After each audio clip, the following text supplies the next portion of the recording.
Hey YouTube, today we'll be looking at how to paint a house properly, how to leave a nice finish on the wall and trim.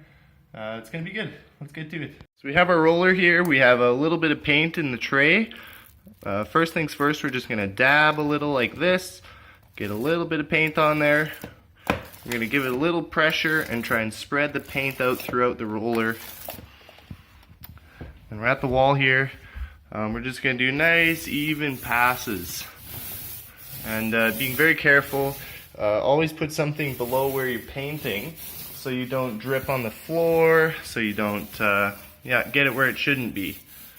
And of course being very careful not to get the paint on yourself. That is key. So as you can see here, we're painting white already. This has already had one layer on, so we're putting a second layer on. There are little patches here and there where you can tell that it's only had one layer. So we're just putting the second coat on, and this coat you can be a little more frugal. You don't have to use quite so much paint, and you fill up these patches that you can see don't quite have as much as others. And that's the beauty of two coats that it finishes. Of course, being very careful, very clean space, making sure you're not getting any paint on yourself is key. When it comes to corners, they're kind of tricky to get at with the roller. It's kind of hit and miss right there.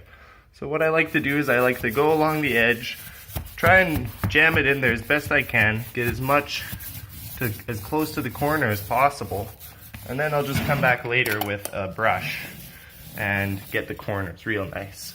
That's all there is to that. So we're done this corner for now.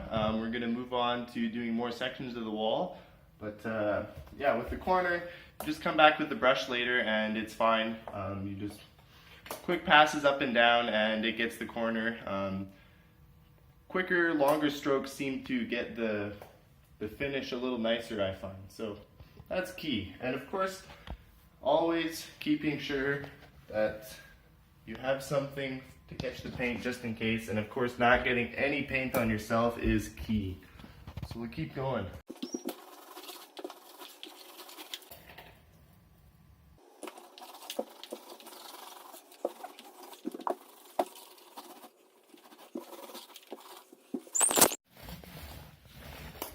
Okay, that looks good. I think we're done here today. I got quite a bit done.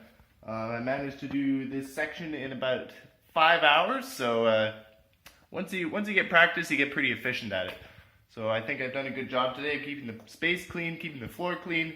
Most importantly, not getting any paint on myself, which is very important. Thank you for tuning in. We'll have another instructional video maybe in the future. I don't know. Thanks for tuning in.